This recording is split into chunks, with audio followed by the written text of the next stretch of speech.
ദൈവ തിരുനാമം മഹത്വപ്പെടുമാറാകട്ടെ.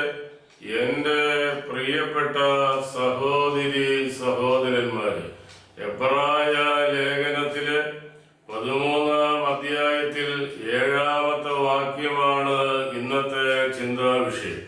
നിങ്ങളോട് ദൈവ വചനം പ്രസംഗിച്ച് നിങ്ങളെ നടത്തിയവരെ ഓർക്കുക, അവരുടെ ജീവിത അവസാനം കണ്ട് അവരുടെ വിശ്വാസത്തെ അനുകരിക്കുക. അപ്പൊ എബ്രായ ലേഖന കർത്താവ് അതിശക്തമായ ഭാഷയിൽ 2 കാര്യങ്ങളാണ് ഉത്ബോധിപ്പിക്കുന്നത്.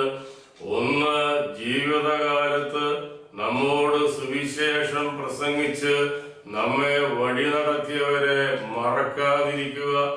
2, അവരുടെ ജീവിത അവസാനം കണ്ട് അവരുടെ വിശ്വാസത്തെ അനുകരിക്കുവാനുള്ള ആഹ്വാനമാണ് എബ്രായ ലേഖനം 13-ാം അധ്യായം 7-ാമത്തെ വാക്യം നമുക്ക് പറഞ്ഞു തരുന്നത്.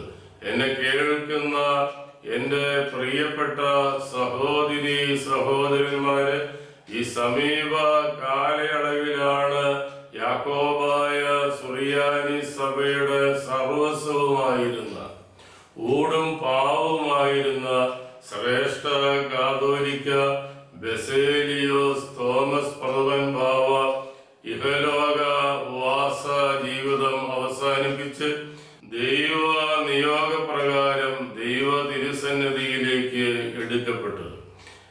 ശ്രേഷ്ഠ ബാവയുടെ ജീവിതത്തെക്കുറിച്ച് ഏറ്റവും ചുരുങ്ങിയ വാക്കുകളില് ഒരു അവലോകനം നടത്തുവാനാണ് ശ്രമിക്കുന്നത്. ശ്രേഷ്ഠ ബാവയുടെ ജീവിതത്തിന്റെ ഒരു പ്രത്യേകത, ഒരു മനുഷ്യായുസ് മുഴുവൻ സുവിശേഷം പ്രസംഗിച്ചു എന്നതാണ്. അതോടൊപ്പം തന്നെ നോമ്പ്, ഉപവാസം, പ്രാർത്ഥന ജീവിത വ്രതമാക്കി. ജീവിതത്തിൽ ദൈവത്തിന് പ്രമുഖമായ സ്ഥാനം നൽകി. അതിന്റെ ഒപ്പം തന്നെ പരിശുദ്ധ അന്ത്യോക്യ സിംഹാസനത്തെയും ആ സിംഹാസനത്തിൽ വാണരുളുന്ന പരിശുദ്ധ പാത്രിയർക്കീസ് ബാവയെയും നെഞ്ചോട് മാറോട് ജീവിതാന്ത്യം വരെ ചേർത്ത് പിടിച്ചു. ശ്രേഷ്ഠ ബാവ പരിശുദ്ധ അന്ത്യോക്യ സിംഹാസനത്തിന് കീഴ്പ്പെട്ട് പരിശുദ്ധ അന്ത്യോക്യ സിംഹാസനത്തിന്റെ നിലനിൽപ്പിനു വേണ്ടി സത്യവിശ്വാസ സംരക്ഷണാർത്ഥം തന്റെ ജീവിതം ഹോമിക്കുവാൻ കാരണമായത് സത്യവേദപുസ്തകത്തിലെ തിരുവചനം, ശുദ്ധമുള്ള മത്തായിയുടെ സുവിശേഷം 18-ാം അധ്യായത്തിൽ 18-ാമത്തെ വാക്യമാണ്. നമ്മുടെ കർത്താവായ യേശു തന്റെ ശിഷ്യന്മാരോട് ഒരു പ്രധാനപ്പെട്ട ചോദ്യം ചോദിച്ചു.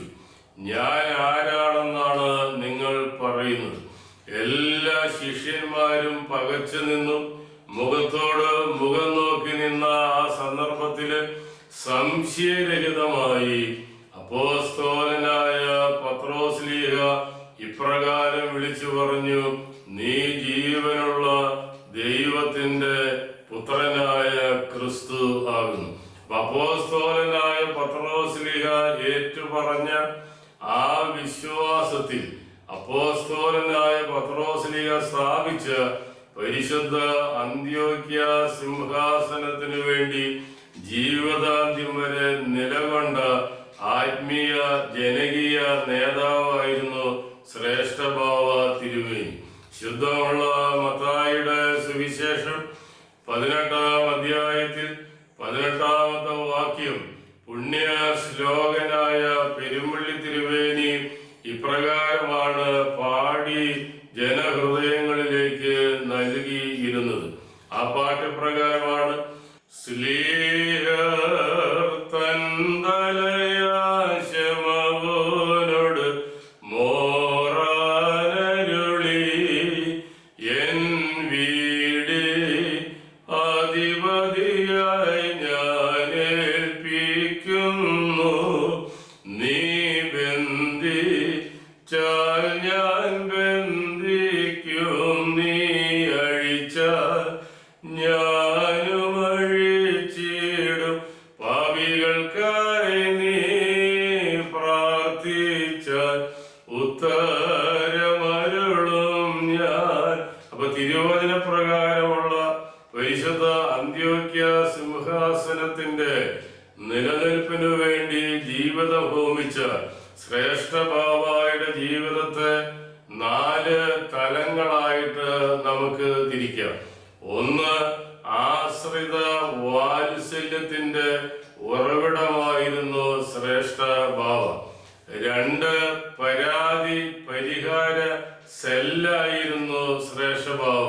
കാരണം യാക്കോബായ സുറിയാനി സഭയിലെ വൈദികർക്ക്, ലക്ഷക്കണക്കിനുള്ള വിശ്വാസി സമൂഹത്തിന് ശ്രേഷ്ഠ ബാവായുടെ അടുത്തേക്ക് കടന്നു എന്ന് സങ്കടങ്ങൾ പറയാമായിരുന്നു. ആ സങ്കടങ്ങൾക്ക് പരിഹാരം ലഭിക്കുമായിരുന്നു. അതുകൊണ്ട് തന്നെ ശ്രേഷ്ഠ ബാവ എന്ന് പറയുന്നത് പരാതി പരിഹാര സെല്ലായിട്ടാണ് ജീവിതാന്ത്യം വരെ ജീവിച്ചത്. ശ്രേഷ്ഠ ബാവയുടെ മറ്റൊരു ജീവിതത്തിന്റെ മുഖമാണ് ശ്രേഷ്ഠ ബാവ പ്രാർത്ഥനാ മനുഷ്യനായിരുന്നു. ഒരു പ്രാർത്ഥനാ മനുഷ്യന്റെ മാനദണ്ഡം എന്ന് പറയുന്നത് എന്താണെന്ന് ചോദിച്ചാൽ, യഥാർത്ഥ പ്രാർത്ഥന മനുഷ്യന് മാത്രമേ നിഷ്ഠയോടുകൂടി ജീവിക്കാൻ സാധ്യമാകൂ. ബാവായുടെ ജീവിതം ആദ്യം മുതൽ അവസാനം വരെ നിഷ്ഠയോടുകൂടിയുള്ള ഒരു ജീവിതമായിരുന്നു. ശ്രേഷ്ഠ ബാവ ഈ മലങ്കര സഭ കണ്ട ഏറ്റവും വലിയ ഒരു കർമ്മയോഗിയായിരുന്നു. കർമ്മയോഗി എന്ന് പറഞ്ഞാൽ ശബ്ദമില്ലാത്തവരുടെ ശബ്ദമായിട്ട് ശ്രേഷ്ഠ ബാവ മാറി. ശബ്ദമില്ലാത്തവരുടെ ശബ്ദമായി മാറിയതിനോടൊപ്പം തന്നെ നീതിക്കായി ജീവിത അവസാനം വരെ ശ്രേഷ്ഠ ബാവ പോരാട്ടം നടത്തി ദൈവ തിരുസന്നിധിയില് കണ്ണുനീരോടുകൂടി നിർബാധം പ്രാർത്ഥിച്ചു കൊണ്ടിരുന്നു. ശ്രേഷ്ഠ ബാവ അതിശ്രേഷ്ഠനായ ഒരു അജപാലകനായിരുന്നു. കേരളത്തിലെ ക്രൈസ്തവ സഭകളില് അനേകം അജപാലകരെ നമുക്ക് കണ്ടെത്തുവാൻ കഴിയും. എന്നാൽ ശ്രേഷ്ഠ ബാവ അതിശ്രേഷ്ഠനായ അജപാലകനായിരുന്നു. കാരണം കോഴി തന്റെ കുഞ്ഞുങ്ങളെ ചിറകിന്റെ മറവിൽ മറയ്ക്കുന്നത് പോലെ തന്റെ ജീവിതാവസാനം വരെ താൻ വിശ്വസിച്ചിരുന്ന പ്രമാണങ്ങളെ പ്രാണവായു പോലെ മുറുകെ പിടിച്ച് ആ വിശ്വാസത്തിൽ ജീവിച്ചിരുന്ന വൈദികരെ, തന്റെ ജനങ്ങളെ കോഴി തന്റെ ചിറകിൻ മറവിൽ മറച്ചതുപോലെ അന്ത്യം വരെ ആ ചിറകിന്റെ മറവിൽ മറച്ച് സുരക്ഷിതമാക്കി ഈ സഭയെ നയിക്കുവാനും ഭരിക്കുവാനും ശുശ്രൂഷിക്കുവാനും ശ്രേഷ്ഠ ബാവായ്ക്ക് സാധ്യമായി. ശ്രേഷ്ഠ ബാവായ്ക്ക് സമാനതകളില്ല, ബാവായ്ക്ക് പകരക്കാരനില്ല.